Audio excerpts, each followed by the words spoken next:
All right, welcome. Sorry about that. So what happens?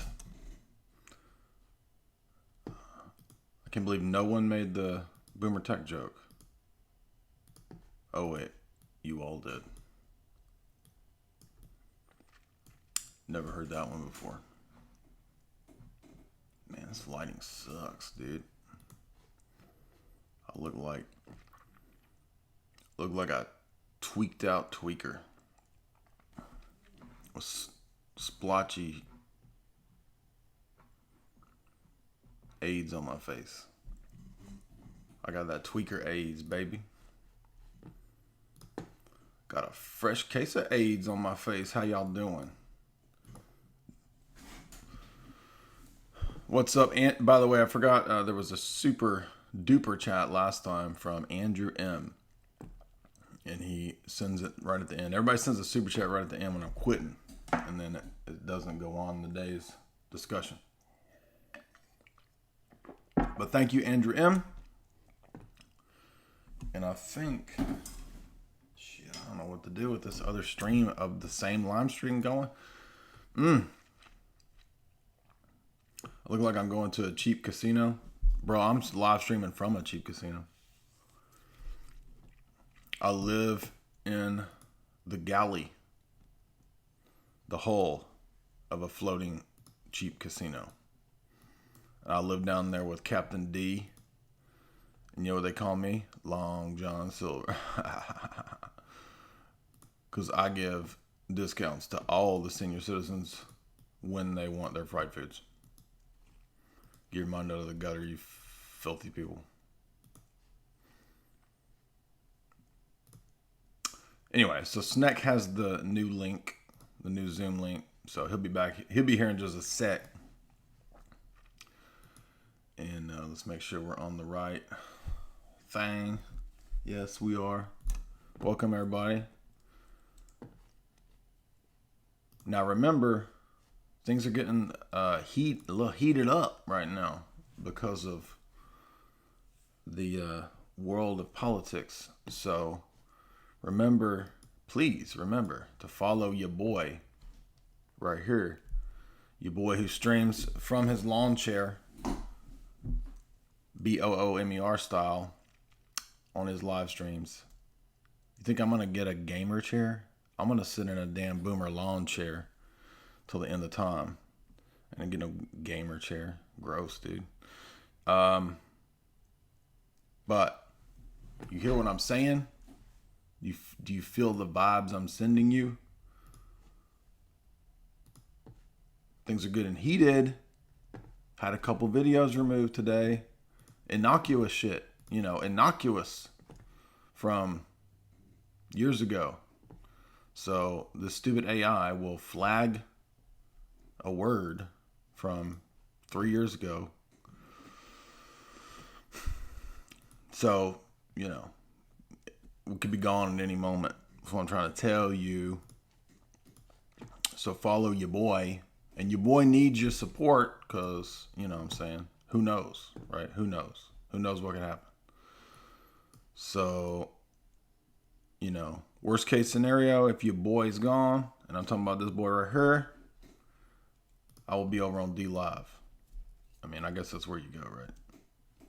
So, support the site. The link is in the show description where to subscribe to me. Should that scenario materialize. All right, we got our boy here with us. The Red Sun. Anyway. It's just, what's the right word? Demoralizing? I don't know what the right word is. I wouldn't say I'm demoralized because I don't quit. Like, it just makes me, no, I didn't get a community strike. I just had a video removed. So they remove videos now. They'll just take them down, which I don't really care about an old video that's, years old being removed. That's not a big deal because it's just sitting there anyway. It's not getting any views. It was a Boiler Room episode we did years ago. But rather the point is that it's a word or a phrase, right? Can flag the thingamajiggy. So screw these robots, dude. These robots are trying to screw everything up. All right, Snek, are you there? Yeah. Can you hear me? Yes, sir. Perfect. Awesome. So, where were we? Yeah, so I just want to remind everybody, thank you. Snek's with us. He's here. Sorry about the tech issues. I was on the wrong computer. Remember, you can subscribe to my website. You can support me there. You can also now subscribe via crypto. If you use the crypto options on the website, just send me a message. Send me an email. There's a lot of emails, so you probably have a better chance of getting me on Instagram or Discord or the Twitter messages, or just tweet at me if you use the crypto to subscribe, and I'll give you the login or whatever. Or you can subscribe and log in the classic way, the typical way with a subscription, or you can subscribe over on Patreon, and it's all the same content. So every time, okay, here we go. You're about to get deleted. Snek, you are a Mossad agent, is what the one chatter says. So he's getting obviously, yes. You can't just be a single agent. You need to be at least double or triple. Right. So I'm also French and Russian. Oh, well, you're trying to top me then, because I'm CIA, KGB, and Mossad all at once. Even though there's no KGB, I'm KGB. But yeah, time traveling KGB still. Yes. So basically, anyone who goes against the Roman Catholic Church, in the mind of the trad, you're in the KGB. That makes a lot of sense. Snek, are you there? Yeah, I'm here. All right. So we were last time discussing Fratelli Tutti, Tutti Frutti, O Rudy, and we're gonna pick up there, and we're also gonna discuss the recent events that have occurred with Frank that I'm sure everyone knows of now, and we're also gonna touch on some of the responses, the copes, the top copes, how it's being received, and just really the basic principles of the problem in this position, how this position doesn't work, why it doesn't work, and why it really, again, just serves to illustrate orthodoxy. So we got about a third of the way through Fratelli Tutti last time. We don't have to immediately start with that, but what do you want to start with? I think we can simply brush back and explain the communist implications of some parts of Fratelli Tutti just real quick, because many people were claiming, it is based simply because it rejected market capitalism. Many other people thought that it was based. For example, in France, the head of a communist party said that this is absolutely great. So you might want to revise your definition of what the church should stand for, because you're always a communist on this one. You wait a minute. So communism isn't based? I thought it was. I thought it was opposed to international capital. That's all that it takes to be based, right? Yeah, exactly. And apparently we are the KGB spies or something. KGB theology is not in the Orthodox Church at this moment. Yeah, let's remember too that the Russian church suffered many martyrs, not just Russians, but also people in Romania, people in other countries during the Cold War who were Orthodox were persecuted by communists. They were persecuted by KGB. And many of them were expatriates. They fled to the U.S. and other Western places. They're called White Russians, for example. Now, those people are not KGB. They fled the KGB. So it's quite ludicrous to argue that everybody who is critical of the Roman Catholic papacy is somehow therefore KGB. It's just really low IQ idiocy, and I mean it only could dupe really basic level people. But there's this mythology which I've covered in the Wim Hof book, which Wim Hof covers, that anybody against the papacy since the Cold War is somehow a communist. But what happens when the papacy supports communism? Is that communist? I mean, you had a good meme the other day talking about Francis. I mean, isn't Francis more communist than we are? But we're the KGB? I mean, what's the logic of this? I mean, especially here, you can see what is called liberation theology. And in Fratelli Tutti, you can see liberation theology not simply being this South American stuff, but really coming back to Rome, just like Pachamama. Pachamama has existed for a while in Southern America, and now it's just back into Rome, thanks to Francis. So these are stuff that existed in communion with Rome for a while. This is just the expression of it, the manifestation of it. Right. Now, a quick rundown. So liberation theology is the idea that the gospel and its message is a social message, and they attempted, mainly Protestant theologians, liberal theologians, by the support of the Rockefellers, as is covered in their authorized biography, to demythologize, to remove the miraculous element, the idea of atonement for sin and this kind of stuff through Christ's death, to make it more of just a social gospel. That is what liberation theology is about. It's about the message of the gospel being an oppressed group needing to uprise against their oppressors. And so it's not it's turning it into a class warfare thing rather than a theological, metaphysical, ethical system, which is what traditional Christianity is. It's turning it into something that is a tool of modern, political movements. And so a lot of different groups have tried to do this with Christianity. And you could say that Orthodoxy, and for even many years, perhaps the West, was opposed to this idea, but it's really in the 20th century that you really begin to see the caving to this idea. And I would argue that really, even prior to Vatican I, you could go back to the Renaissance if you wanted to define that humanism. But in the documents of Vatican II, you really have, I think, the dogmatic capitulation to this idea that ultimately it's a social gospel. What do you think?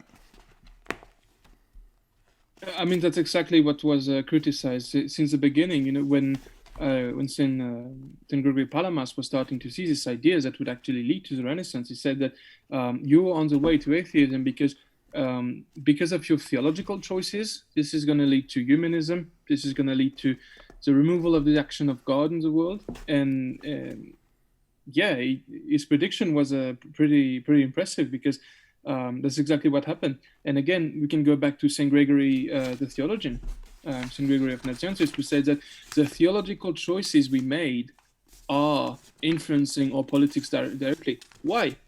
Because politics is the application of a philosophy, and philosophy cannot exist without a metaphysical framework, which is presuppositional to an extent. So if your theology doesn't match, your philosophy won't match, and your politics won't match. And that's why the introduction of humanism is after that you have a decline in the political systems that you can see in the world. A little bit of background to the presuppositions in Francis's argumentation. If we go to Gaudium et Spes, which is the famous Vatican II document about the church in the modern world, you get these arguments from John the 23rd, his famous encyclical at the beginning, about the church and about Pacem in Terris, about the idea of a global social control. And it begins with, by the time you get to chapter 4, they want to discuss the fact that, well, because of natural law in the Roman Catholic conception, and because of the misinterpretation of the way Jesus operated with the state. So they're going to say, they make the argument that Christ did not give the church any mission in the political, economic, or social sphere. Now, wait a minute. The church here says, the Vatican II church, that Christ doesn't have anything to do with politics, economics, social sphere. The church is supposed to be a religious institution. Okay, but now we're being told that the mission of the church is to reform the social sphere to make it essentially secular. You have the rejection of the idea of confessional states, clearly, in Vatican II. And the argumentation for this is natural law, right? So in the Roman Catholic Thomistic scheme. So in chapter 2, proper development of culture, it says that man is has the ability through autonomy to achieve full humanness. He can be fully human as a autonomous being through culture. Now, what exactly that means, I don't know, but they go on to say in section 55 that humanity, quote unquote, is the autonomous author of culture. So in the new humanism, as it's called, that they're recognizing and trying to deal with, they're saying that, well, we've got to replace humanism with a better humanism. But the response that is being given to atheistic secular humanism is not to call it out and to oppose it, but to try to find some synthesis with it. And so they're admitting that, yes, man is just man is not an autonomous creator of culture.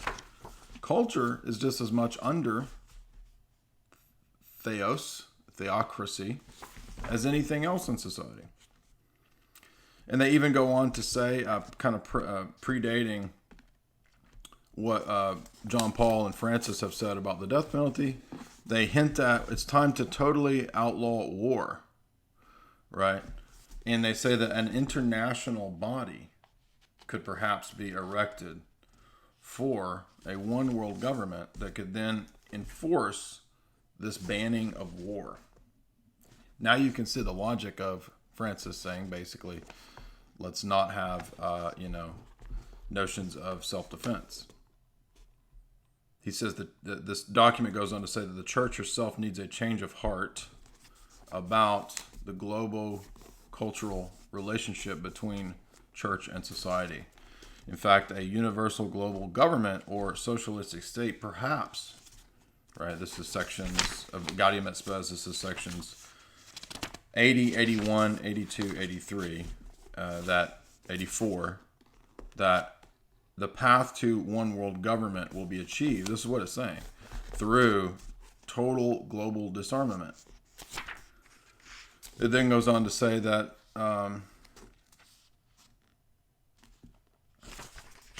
that parents ultimately ought to have a right to determine the number of their children, which is an interesting reversal of previous statements. Now, they're going to not be, that's fuzzy. They're going to turn around and say, yeah, but that doesn't mean you can, it says it can be left to the judgment of the parents. Okay, so that is section 87 of Gaudium et Spes. And then the only reason I'm talking about Gaudium et Spes is that the intention of the council, it says, is to promote universal brotherhood and the dignity of man, right?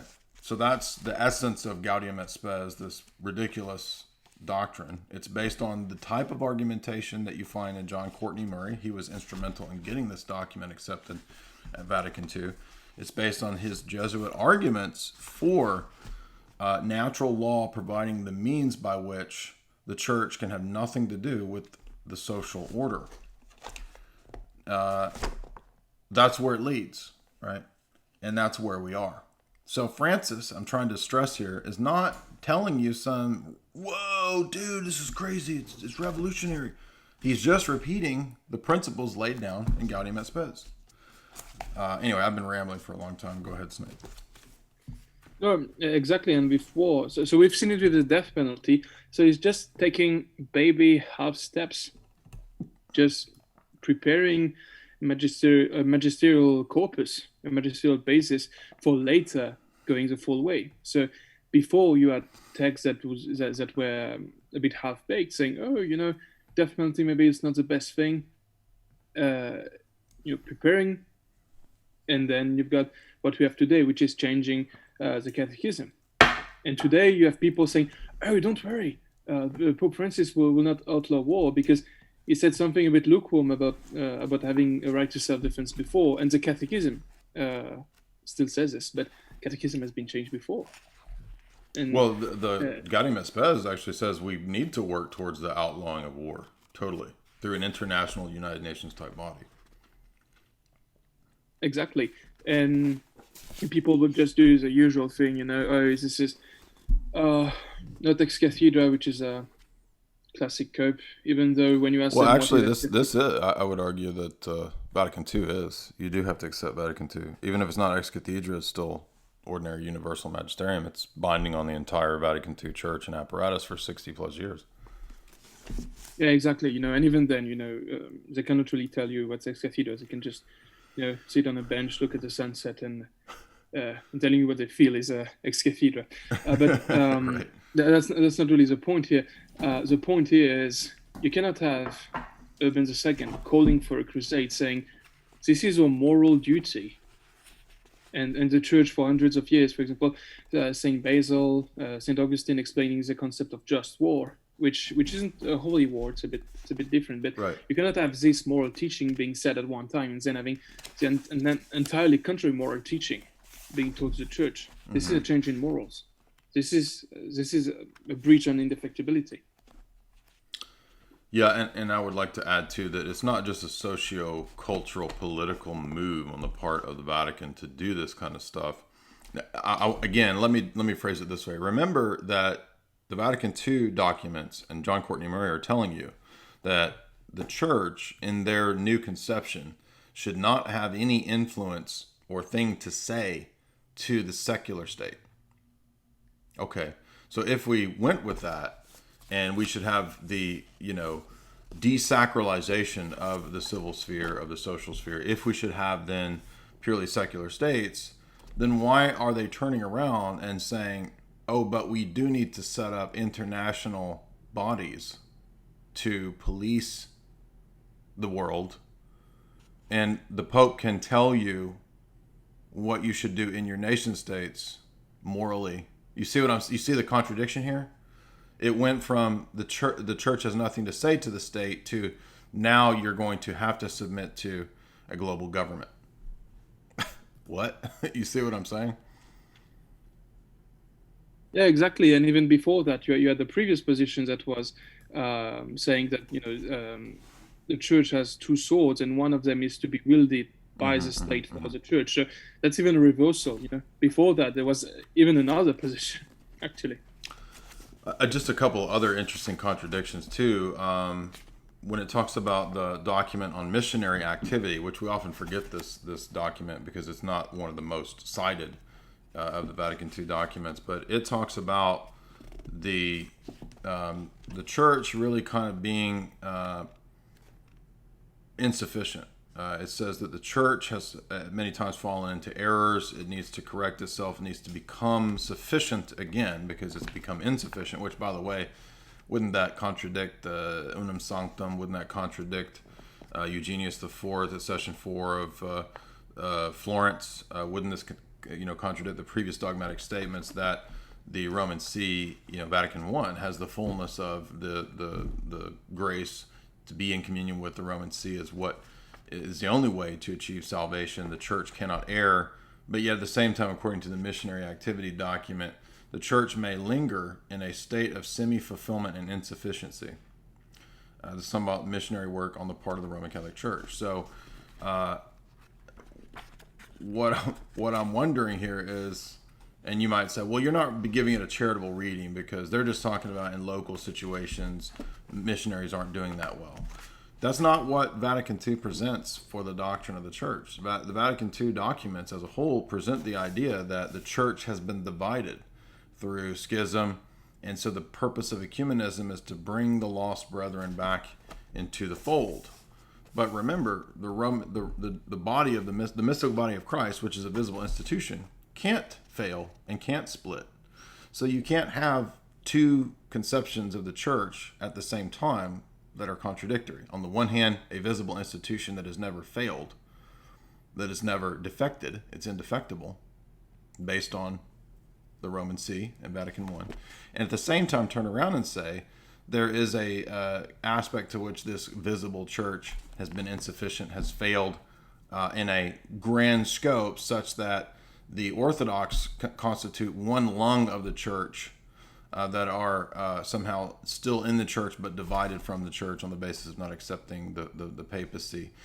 It doesn't work like that. The Roman Catholic dogma prior to Vatican II was the either or in-out view, right? Now, they were not really consistent with it, but what I'm saying is that if you look at Satis Cognitum or Mystici Corporis or the Latae Sententiae canon law statements about excommunication, the dogma is that if you persist in heresy, you remove yourself ipso facto from the body. And this applies to all heretics. All heretics and schismatics are removed from the body.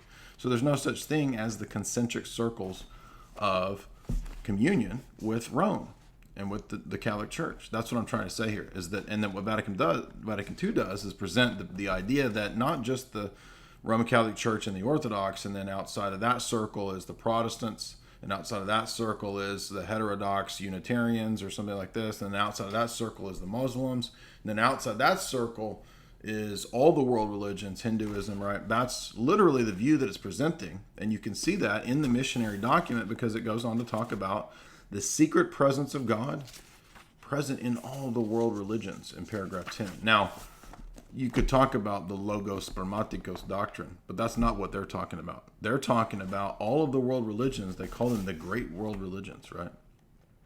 And instead of calling out these world religions as being demonic, as being things that entrap people and confuse them, which is what 2 Corinthians 4:3 says, there's now a positive appraisal of all the world religions, right? In fact, it even goes on to say in the missionary activity document, Catholics and Protestants profess the same faith. Really? Then how 100 years prior to this does Vatican I excommunicate anyone who doesn't accept Vatican I? It's just ludicrous. It's not one faith, right? So, but what is the one faith that they're talking about here? Well, it means ultimately submission to Rome. And that's why they have to go on to say at the end of the missionary activity document that we have submitted the previous views of the church to a new examination in the light of the tradition of the universal church. So Vatican I is very clear. This is at the very end of the missionary activity. It's chapter 3. It's admitting the modernism view here, right? We're re-examining our tradition. Oh, it turns out non-Christians have many correct things about God. And rather than trying to convert, the missionary activity document in chapter 5 goes on to say Catholics should work with Protestants in missionary projects. And in fact, a conversion to Protestantism, right, is not a true conversion. I mean, that's what they should say. I mean, does anybody remember Martin Luther, the bull of excommunication against Luther, the countless propositions and heresies of Protestantism condemned in the hundreds of pages of Denzinger? And yet now the Catholics and Protestants should work together in missionary work in chapter 5. How can you do that if you don't have the same faith? It literally doesn't make any sense. Missionaries should adopt pagan religious traditions, the document goes on to say. Now, the only reason I'm saying all this is that this is where and how we get to Pachamama. It's not just Nostra Aetate. It's not just Unitatis Redintegratio. It's all the documents. It's Gaudium et Spes, right? About global government. It's the document about missionary activity, right? But how many Catholics have gone and actually read Vatican II? I have. Right? How many Catholics have looked at it's beyond Nostra Aetate. I mean, Nostra Aetate is the worst. It's the most notorious of all the documents because of what it says about, basically all the religions have some access to God. You don't need Christ. Basically, you can. I mean, it'll have this little qualifier that, well, it's still Jesus, but Islam, atheism, Hinduism. I mean, does Satanism count too? I mean, is Jesus present in Satanism? Because if a Satanist says, I believe in one God, oh, bro, so do I. So I guess we have the same view, right? Let's start with our ecumenism there, since we all believe in one God. That's the absurdity of this, right? Is that you can't have half Catholicism in the traditional conception of Catholicism. You have to accept the whole body of doctrines. But the thing that disproves the Roman position, I'm saying, is that it is an evolving position. And that's what this stream is about, is that, in fact, the documents of Vatican II admit submitting these things to a new examination, the aggiornamento, right? The rapprochement that John 23rd talked about with the modern world, right? That's what the document, the church in the modern world is about reconciling these older medieval notions of the church to the new understanding of human global society and socialism, which is now autonomous. And so basically they're saying that the church must accept this secularism as well. But that's a capitulation of your whole system. Exactly, and we bring up Vatican II because you have a lot of people will be complaining about Fratelli Tutti, Pachamama, and the more recent events, saying, oh, but these are not magisterial, they're not authoritative, we can just not follow them. But it's already all in there in Vatican II, and if anything, these documents are just shining a new light on how you should interpret Vatican II. So that's the thing. It's already been here, and since as a Catholic you need to follow the Pope, and the Pope says that Vatican II is an ecumenical council, that's a dead end. So if you refuse this, you need to refuse your council, you need to refuse the guidance of your Pope, which isn't he the one who's supposed to tell you which is a real and a false council? And if you say, okay, I want to uphold the previous magisterium and the Church of the Middle Ages, Renaissance, or even First Millennium, then you have to reject the Pope. So that's a dead end in terms of Roman Catholicism, because as a Catholic you still need the Pope, despite what the Seven-Vacantists will tell you. And that's why it's the only position that maintains previously held faith in a system that works. And we're gonna talk a little bit about the epistemology of the papacy, because it's failing in front of our eyes. But the only way to preserve this is coming to orthodoxy, and we are waiting for you. We kept everything we could. We kept the first millennium church. Even Benedict XVI, was a more traditional pope before he was elected pope, explained it. Yes, we kept this faith that we have to keep. So yeah, we're here. Do you want to go a bit further on Fratelli Tutti? Touch on before we did, one last thing I want to say about Vatican II is that, again, I'm just trying to remind people that it's not just Nostra Aetate and it's not just new encyclicals. When you go into the documents that have been literally dogmatic, and there is no question about Vatican II being dogmatic, you can sit here and say all day long, I don't accept it. I just did a stream with 4 papal approvals of Vatican II that admit that it's dogmatic. You can go see all the links in that stream where I show that it is. Even if you did want to go that route, if you thought that would allay your conscience, just think how absurd it is to say that for 60 plus years the entire Roman See has been wrong and taught error or heresy. Now, what does Vatican I say about not the question of ex cathedra, but the question of indefectibility? Does it really seem plausible that the Roman See can teach error and heresy and apostasy for 60 plus years? That's ludicrous. So we don't even have to look at ex cathedra. And by the way, Francis saying something ex cathedra or not has nothing to do with something being heretical or not, right? Saying something ex cathedra is not the prior qualification for something being heresy. If that was, nobody could be a heretic except the Pope, because nobody can pronounce something ex cathedra, right? So as Snek has pointed out, maybe it's a better route to just attack and look at the notion of indefectibility of the Roman See, right? Because that's one of the corollaries to the supposed infallibility doctrine, is that the Roman See will never fall into error. It will never fall into teaching falsehoods. It will always have the charism of Peter, and that doesn't mean, that has nothing to do with private opinions or public dogmas. It has to do with the Roman See not falling into error.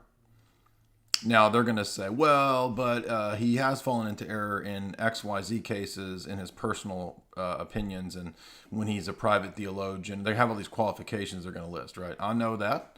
But the problem is that it's moving the problem back a step, because you don't have a clear indicator when you, as an individual, can go through and read and pick out when that is a private opinion, public teaching, right? Binding, universal magisterium, universal ordinary magisterium, like it's all up to your interpretation based on general criteria that in your application are fallible on your own system. And so what this amounts to is really, this is, I think, the ultimate defeater argument, is that for them, the Pope is indefectible until he defects, which is an unfalsifiable and stupid position. Yeah, exactly. And we've had an example of this. So maybe I could bring up the latest event. We've had the Pope giving a statement endorsing same flavor Skittle union. Union, yeah. Evil union. And a lot of people will say, oh, there will be a variety of ways to defend it, but one of them is actually refuting the papacy. That I found really funny. People will say, yes, this is heretical, but we've had heretical popes before. Look at Honorius, for example. Well, really? Wasn't the whole point of the Vatican I justification looking at these historical examples and saying, well, actually, they were not heretics? That's why Rome is indefectible. That's why he's the best shepherd. That's why you need to follow this dude and not any other patriarch. Mm-hmm. If you look at Denzinger doesn't say that Honorius is heretic. Yeah, I was about to cite the section of Denzinger where they actually include Honorius as dogma. Yeah, so they put this letter that is heretical and has been burned by the Sixth Council. And then they do an addendum saying, well, actually, it's not heretical. So you cannot just build your church on this stepping stone to say, oh, it's indefectible. And then when it defects, just saying, well, look at it, it happened in the past. That's a code. That's contradictory to your magisterium. And that's still defection, regardless of if it's ex cathedra or not. That's still the Pope teaching heresy.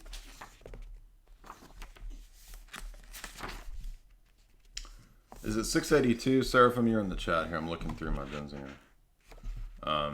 But it's the affirmation of Honorius about the letters about one will. And then Denzinger cites it as if it's orthodox. But that's the irony here, is that, is he a heretic or not, right? And they'll say, but it's not binding. Now, wait a minute. Where does it say in Vatican I that indefectibility only applies to binding doctrines? It doesn't say anything about that. It doesn't say that the Pope will be indefectible when he's binding doctrines. No, it says the Roman See is indefectible in terms of all of its teaching. So now maybe prior to Vatican I, you could have the opinion like Bellarmine and others that the Roman See could fall into error and heresy. But after Vatican I, it's settled. The Roman See cannot fall into error and heresy. That question gets settled at Vatican I. So what are you going to do? Okay. So let's see. I was too far. I need to go back some. It's Denzinger. Here it is. 251. Thank you, Seraphim. So here's 251. Citing Honorius, Denzinger 251. And this is the letter where Honorius affirms monothelitism.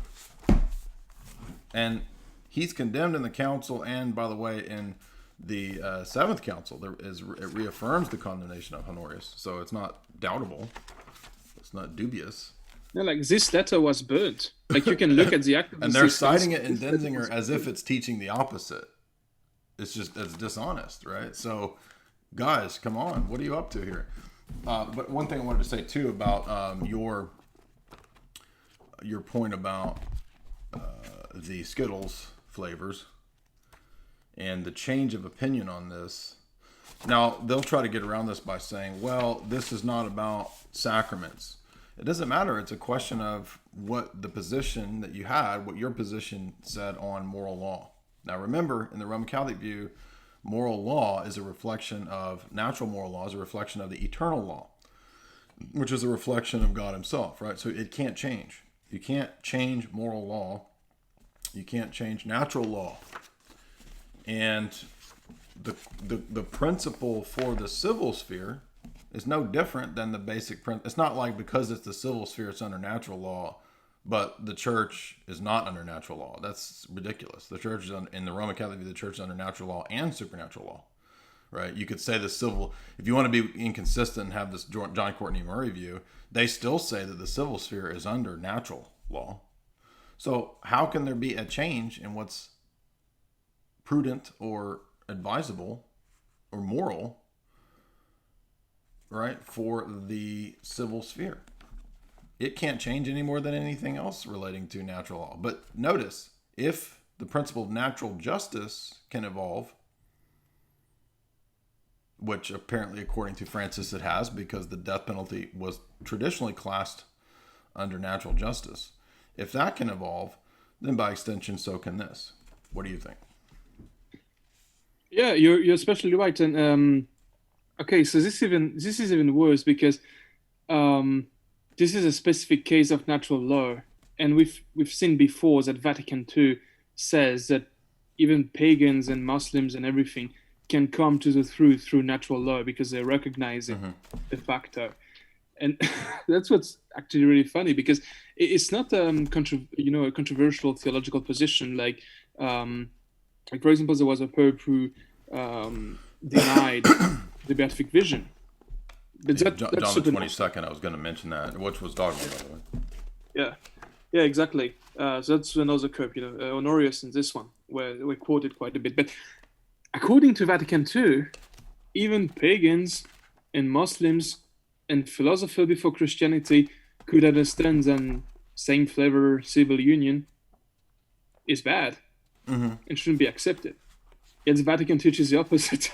So the Roman Catholic theology right now has put himself into a position where it has to say that even the pagans as a Muslim can be closer to the truth than the actual church. That's why it's really damning. Exactly, and that does recall Nostra Aetate. Let's keep in mind, if you're not familiar with Nostra Aetate, the most of the notorious of the Vatican II documents is Nostra Aetate, which is the declaration on the world religions. It states that, contrary to, for example, Morari Vos, the previous papal teaching about the world religions, and contrary to Mortalium Animos, which calls uniting with all the world religions in prayer meetings apostasy. Contrary to that, Nostra Aetate says that Hindus have access to a direct revelation and love of God through Hinduism. It says that there is no need necessarily for conversion to be saved, which is contrary to, again, all the medieval Roman Catholic doctrines, especially Unum Sanctum. That the statement, I think it's Unum Sanctum, and then Florence says that unless before your life you are joined to the Roman See through baptism, you will perish, right? Well, that's all been re-examined, you see. And then it says Christians ought to encourage pagan culture, you see. Now you see the basic principles behind Pachamama, right? It's nothing new. It goes on to say that Muslims, of course, worship the same God, the most famous of the problem. They're not problematic statements. They're denials of the Trinity, right? What does Jesus say? No man comes to the Father but through me, right? And what do previous ecumenical councils say that Rome accepts? Well, for one, the 13th ecumenical council of Rome talks about the infidel Mohammed. They say this brings disrepute on our faith to give, and it gives great scandal to the faithful. He's talking about Catholics and Muslims working together. This is what the 13th Ecumenical Council said.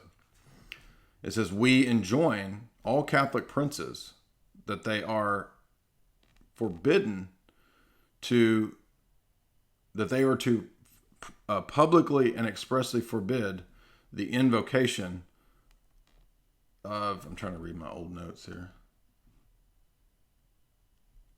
of the name of Muhammad.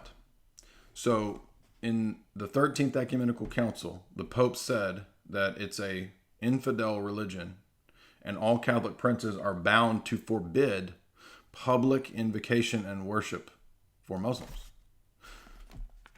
That is night and day with Nostra Aetate, saying that we all worship the same God. And that is night and day from... That's one example.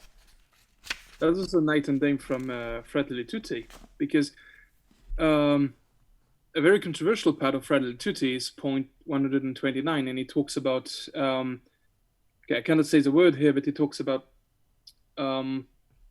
let's call it permanent tourism from third world countries to first world countries.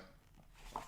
And it says that you need to accept permanent tourists, and at some point it says that you have to preserve their respective cultural and religious identity. And of course, these permanent tourists are not Christian, at least the ones that we are experiencing right now in Europe. So we used to say that, you have to convert people, that Islam isn't a true religion, and now you have to preserve the cultural and religious identity of these people. Mm-hmm. And something else that's very funny, that point 129 is often quoted as being based, because the first sentence says that it's a challenge that we have to, that is not ideal. But just later, 2 or 3 sentences later, it said, well, you're still going to have to accept all these permanent tourists. Yeah, well, remember, so notice the sleight of hand here, right before this section, in 129 that you're talking about, or a few dozen paragraphs up, he had talked about the parable of the Good Samaritan. And he takes the Good Samaritan and he says, you see, the principle here is that you now have a duty to have basically no walls. That's how he applies the parable of the Good Samaritan. That is a parable about you not having religious pride like the Pharisees did against someone who's a schismatic, the Samaritan, right? And Jesus is saying that if you have the goods, if you have the true faith, then you need to act on that and act in the right way. And the Samaritan acted better than the Pharisee in this example. That has nothing to do with Jesus saying, basically, hey, Pharisees, you should have no walls around the temple. You should have no walls around your houses. You should have no walls around Jerusalem. This is just ludicrous, right? But it's a sleight of hand where what we've seen here is that the message of Christianity has been taken and turned to a global political tool of universal brotherhood, universal social welfare.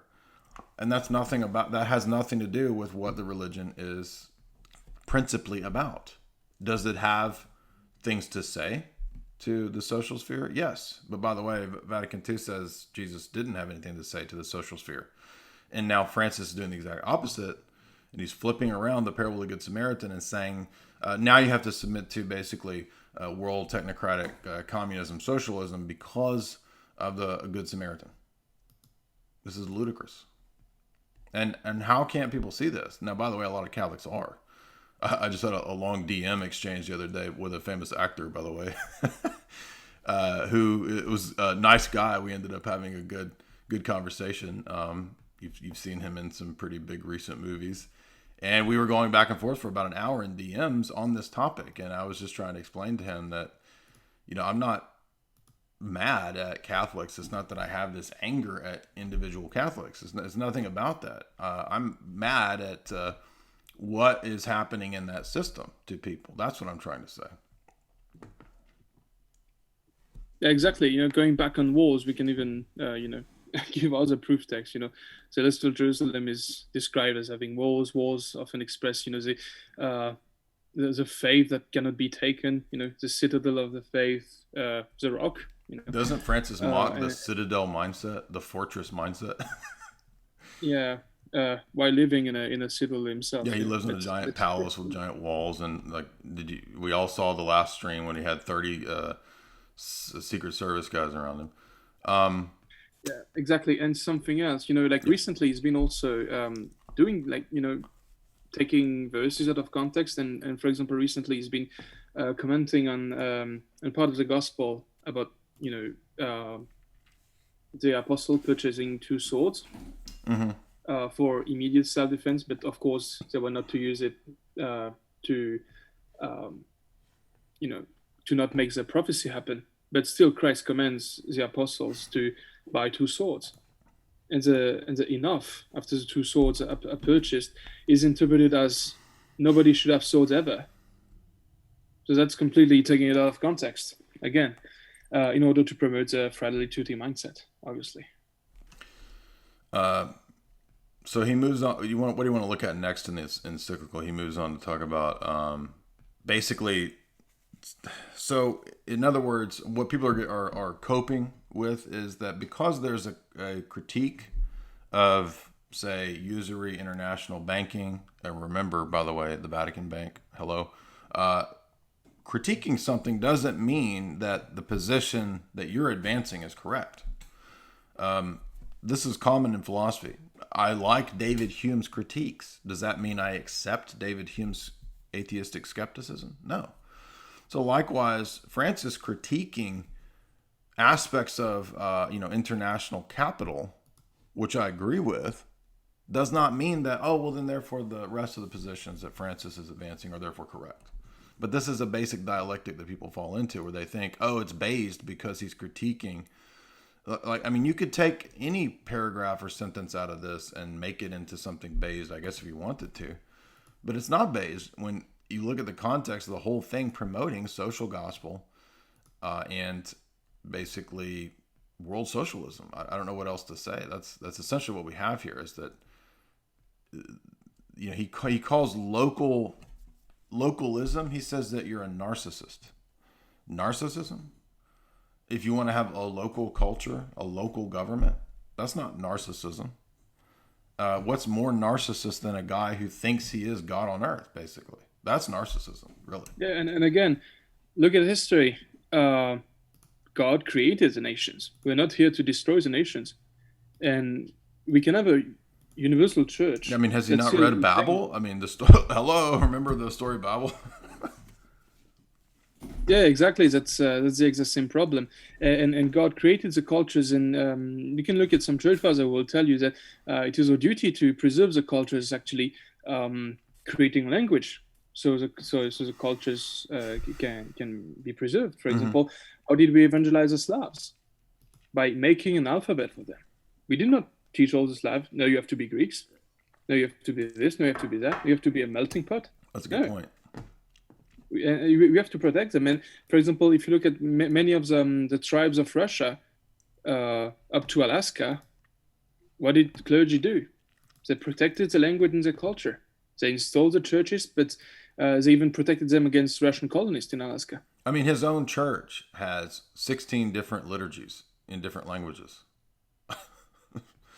Right? Yeah, exactly. You can't just start a liturgical human zoo and then say such things about the cultures. What do you want to look at next? He moves on to popular figures and populism, and he critiques demagoguery. Again, I think we're supposed to see some of this as directed against obvious political figures in the West. And he says, this is all, it's uncharitable. These people are mean. All this mean speak, right? And then he critiques kind of Western libertarianism. Again, I don't have a problem critiquing that. There's nothing wrong with critiquing this kind of international capitalism. But again, international socialism is a false dialectic. Don't you understand that they're both atheistic positions? You're not going to get a better result out of two Do you want Lucifer or do you want Satan? Pick your demon, right? Which demon do you want? One of them will give you, I don't know what, junk, and the other one will put you in a camp. They're both atheistic, right? They're both tyrannical. They're both destructive forms of government, or excuse me, forms of economic systems that influence governments. And the whole 20th century really is just a battle, you could say, if you want to look at it ideologically, it's a battle between like four different atheistic positions, right? First position, second position, third position. They're all atheistic, more or less, and they're all based on the same presuppositions of neutrality, you could say. And really, all of this is an exercise in neutrality. That's the root of this being natural law theory, and John Courtney Murray sort of enforcing that at Vatican II, getting that passed through. Of course, the Vatican had already for a long time accepted, the Thomistic doctrine of natural law theory. So this is really just an outworking of all this idea of autonomy and neutrality. Yeah, again, maybe the populist stuff is interesting, but you shouldn't really go that deep into it. But yeah, this is again interference, and also people who explain that X or Y is based while you can clearly see support of Bo Jiden. Bo Jiden, yeah, he's a good guy. Yeah. Old Corn Pop there. Corn Pop was a bad dude, and he ran a bunch of bad boys. So then he moves on to talk about kind of the generic love and dialogue, friendship, all this, really kind of. Yes, this is like typical lukewarm declarations that, it's a bit empty words, but. And it throws a few bones, and again, so the people who, let's clip out something that we're going to call bays. It's really just throwing a bone to, to do this as an Overton window thing. So you move the goalpost gradually over many decades. You don't do it overnight, right? You can't overnight, say, let's do, new flavors of unions. You ease that on, right? And we saw with his change of position in terms of death penalty, the change of position in terms of unions. That's something that they did. They float the idea. They'll say it in the media 7-8 years ago. Wait a little while, float it again. And then when the public opinion has shifted enough, then they'll announce something more sufficient. And that's just the two-step that they always do. That's the bureaucratic, manipulative two-step. And this is a basic principle of psychological warfare. So, the Vatican has been adept at manipulation and propaganda. The Holy Office of Propaganda has existed for centuries. Right? That's what the Holy Office is. They kind of invented, in certain ways, modern propaganda. And some have even argued that the Vatican itself is the first global intelligence agency in terms of the modern world. I think that's plausible. But so they're not stupid when it comes to how to lead people into things, right? How to ease people into ideas. They were doing this centuries before Madison Avenue. What do you think? Yeah, exactly, and even more so the specific religious order that France is a part of has been involved in a lot of subversion and all these kind of things. And again, it's always the same thing. Have steps, and I'm going to throw a bone both ways, so everybody is happy. Remember, the goal is not truth. The goal is keeping as many people in communion as possible. Even people like Melo Tarchel and people like this, they will have no problem staying in communion, even though they're actively fighting. And the Pope is fine with this. And we're gonna go to this a bit later when we're going to talk about the idea of clarification regarding the same flavor Skittle civil union declarations, because the goal is damage control, is keeping as many people in communion. Everybody gets a bone, and while everybody is happy, we take half a step. And again, magisterium, and they will tell you, magisterium is a living thing. That's how you create a corpus, precedents to move things from just, don't worry, it's just a Pope's private opinion, oh, it's just X or Y declaration, to changing the catechism. Mm-hmm. And you cannot say it doesn't happen like this because it happened in front of your eyes. If you live in the past few years, you've seen this happen with death penalty. And now you're seeing it happen in the exact same way with war or with Skittles. Or well, the end of the end of chapter 7 is the death penalty section, and what's interesting about that is that ultimately, wouldn't this kind of lead to atheism? Who is the one that permits, you could say, the death penalty in Genesis? Well, it's God. In this, I'm talking about in Genesis 1 and 2. When man falls, God is who permits, as the church fathers say, and ordains the experience of death ultimately for our good. And then Christ transforms death into something positive. And then we get, with the story of Noah, God allowing the death penalty to be exacted by humans for the first time. So essentially, it's something that has been accepted since the time of Noah as just, is now subject to revision. So again, it's a principle of what Roman Catholics call natural justice and natural law. But we see that that really isn't something operant. I mean, I'm saying in that system, even natural justice and natural law aren't a priori categories, which they're supposed to be. Now in this system, the Pope can tell you what natural law is. And even if it appears to change, it doesn't matter, because you must submit to the Pope. So you can't be consistent and reject what he's teaching here, right? He explicitly says, no more just war, no more death penalty. It's over. It's done. Exactly, and we're not talking about obscure Levitical law. The Noahide law. Now, he even mentions Genesis 9 in at the end of that chapter. Yeah. So by the way, that shows, contrary to classical theists, that you can't say Francis is ignorant. Oh yeah, that's that's one of the worst scopes. But the Noahide law is still upheld in Acts 15, for example. Exactly. You know, same thing for war. Everything that's linked to the fall. We do not end the fall by our human works. Christ has ended and will end the fall.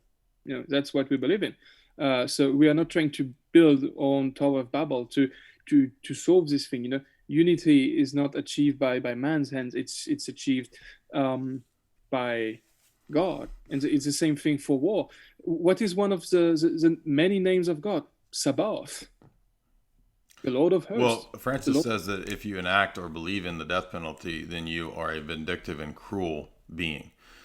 So then I guess he's a Marcionite, because that would mean that God, as revealed in the Old Testament, is a vindictive, cruel being, because he's the one that institutes and gives the death penalty to Noah, which Francis admits. He says, yes, Genesis 9 teaches man was given the authority to exact the death penalty. This is, in fact, cruel and vindictive. So God is cruel and vindictive.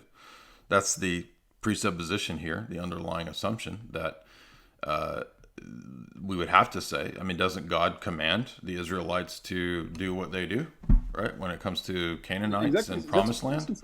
So by Francis's logic, God is vindictive and cruel, and Francis is an atheist, basically, is what we learn from this. That's exactly what Martin said. So you see, there is a difference of morality between the Old Testament and the New Testament. Therefore, it cannot be the same God.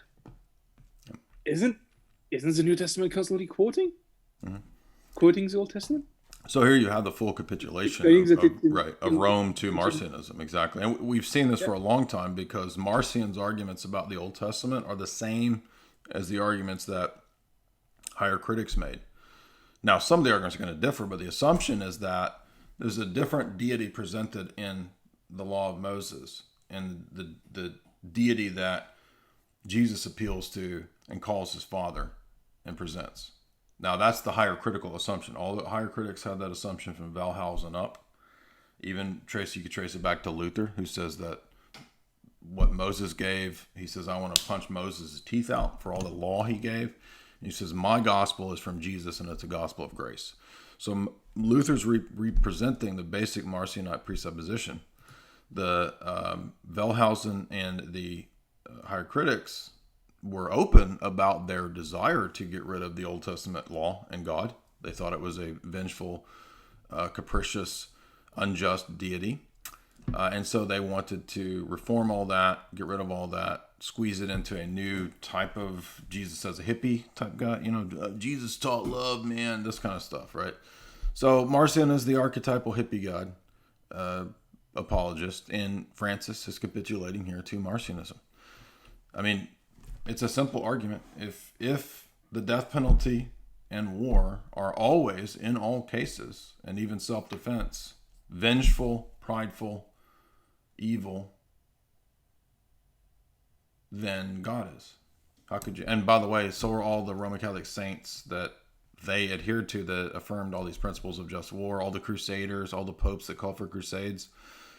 So all these saints are also now evil and vengeful and vindictive. Yeah, even some of the more peaceful saints have been justifying and calling. Yeah, Saint Teresa of Lisieux would call for it. She said, "I wish I'd lived during the Crusades so I could kill the heretics." She said. Yeah, I didn't know about this one, but you see it clearly. So again, and now we need to go back and explain, because people say, "Oh, this is just private opinion. Oh, this is not ex cathedra." This is literally moral teaching that's not supposed to change. But yeah, you can even say, imagine saying that the highest teaching office in the church, the papacy, doesn't understand natural law. It's ludicrous. Yeah, and just look back and apply it to some of the controversial cases we talked about. Well, wouldn't that prove that the Orthodox were wrong? Were right? For example, if the Pope can be wrong. That's a great point. If he can be wrong about moral law, then doesn't that prove our position? Exactly. Yeah, and during our controversies, so can we say that maybe the Pope was wrong? The Pope could be wrong. Maybe he could be even on the wrong side of the schism. I think the coping a lot of times comes from unfamiliarity with what Vatican I says, and that's really what I want to kind of maybe end this with. We've done a good stream here, hour and a half. A lot of Roman Catholics aren't familiar with what's actually in Vatican I. So I would actually say, please go read all 15 pages of Vatican I. There's the link in the chat right there. I'll put it into the show description as well. Vatican I is pretty clear on the extent, the authority, the supremacy, the unquestionable nature of what the Roman See teaches, and also its indefectibility.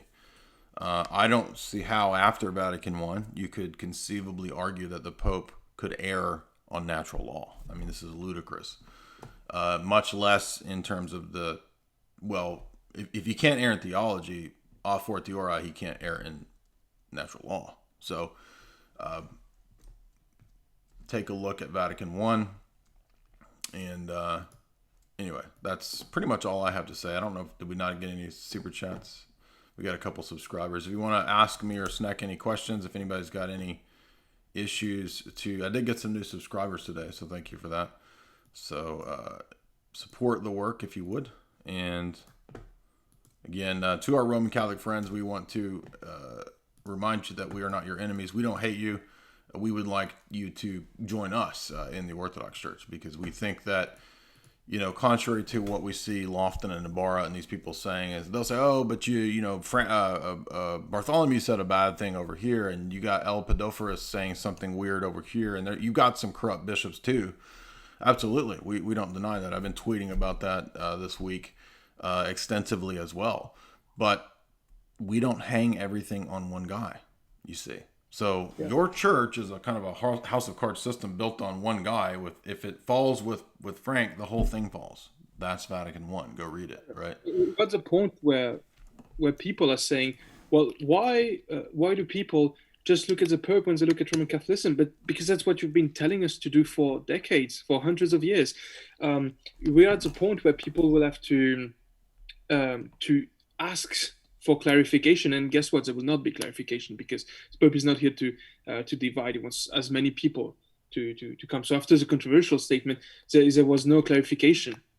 and there probably will not be I thought the clarification. Pope existed for the purpose of clarification. So now we need a clarification of his clarification of his clarification. So his encyclical is a restatement of what's in Vatican II. So it's a clarification of Vatican II. It's a clarification of the meeting that he had last year with the Grand Imam.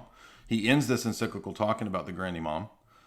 So all the trads on Twitter that were saying that it's not about the Grand Imam, he ends the encyclical saying it's about the Grand Imam and how he's come up with this, pattern and plan for people outside of the church to join in prayer with Catholics. That's why the encyclical ends with prayers for Unitarians and non-Trinitarians. I think Muslims, the prayer to the Creator, and then it moves and then it moves to the evangelicals. And if you believe in a Trinity, then you can pray this prayer. Literally, we've never seen anything like this except for the actions of the Pope's at Assisi, where all the world religions are praying together. Yeah, and you at the point where epistemically the arguments of just one head makes more sense falls flat on its head, because you've got one head and you need this guy to have this power, because the Pope can put out such statements. So we need the Pope to be able to correct the Pope. That's circular. You will reproach us that we take too much time to put out statements, that we don't act like a dogma factory. Why? Because historically, the church engraves dogma on marble. It takes a lot of time and it's difficult, and then you cannot undo it. If you give some guy a jackhammer, he can engrave whatever he wants, but he can also just destroy the marble, just do whatever he wants, and you're stuck because there is supreme power. So you're at the point where you have people literally in front of St. Peter saying, well, can you give us an exegesis for this sentence you've said 2 years ago in Spanish, which is not, Latin or obscure ancient Greek or stuff like this? Can you give us a clarification for this very clear statement? You had people arguing, well, was it out of context? Well, did he actually say this? Was it really in Spanish? you have all these different conflicting curves, and they do not match. For example, in France today, the main defense is still to say, well, this was taken out of context, and the guy who did the documentary was, is someone who doesn't, who is not Catholic and don't like Catholics. But on the English world, people understood, and they start saying, well, you need a clarification, but there's not going to be a clarification, so what can we do about this? So this office that is supposed to bring clarity has just the power to bring as much darkness as possible, and then just leave you waiting and longing for clarity. And we've been telling you that, and it's not a gotcha or anything. It's just, here it is. We're at this point where you can understand, and we don't want you to be subverted. And if you fight against this, then you have to fight against Vatican II. And then if you fight against Vatican II, you have to fight against the Pope, so against Vatican I. So that just destroys the whole system.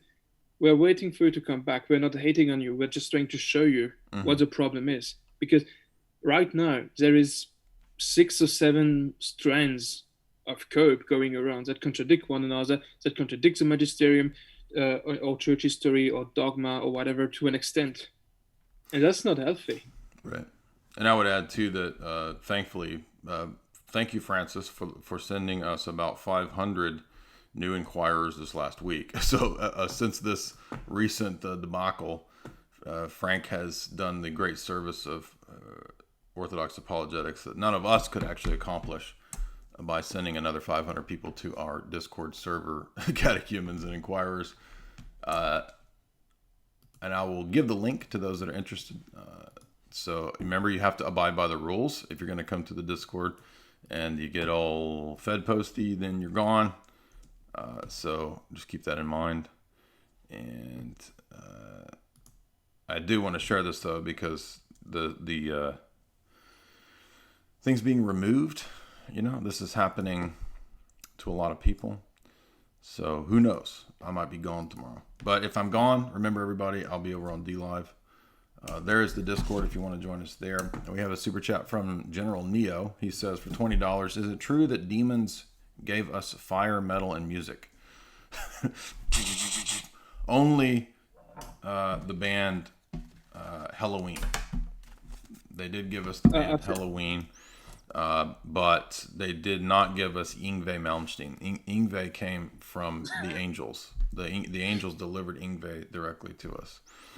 I think it's a reference to the Book of Enoch, right? And the Book of Enoch um, is quoted in the Book of Jude, and some church fathers will use it in their exegesis, but it's not being canonized. But what we can understand of it is that there is legitimate tradition in it. Mm-hmm. So still an interesting read, very interesting read, the Book of Enoch.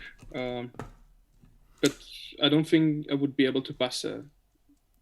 Is it our job to sanctify metal music and fire to God? Yes. How's that? I don't know, but good question, General Neo. That's one of the coolest metal questions we've had in a long time. All right, thank you, Snek. The demons gave us Nickelback. Somebody said in the chat, so I agree with that one. Thank you guys. It's been a great chat. I will clip out that annoying part at the beginning, and we will talk soon. Thank you, Snek. Anything else you want to leave everybody with? No, just come here, ask question. We are here, and we know this is troubling times. We've seen people going, different ways to try to manage it, but we are here, and we don't do this out of hatred or anything. We do this because we try to heal this. Absolutely. And we believe we have the fullness of the truth. And come to the Discord. You have people we can talk to. There's a lot to learn. We've got catechesis. We got everything. Right. And everybody, you can support Snek by his Twitter. I'll link his Twitter in the show description. Support me by following me on the backups, the Instagram, the Twitter.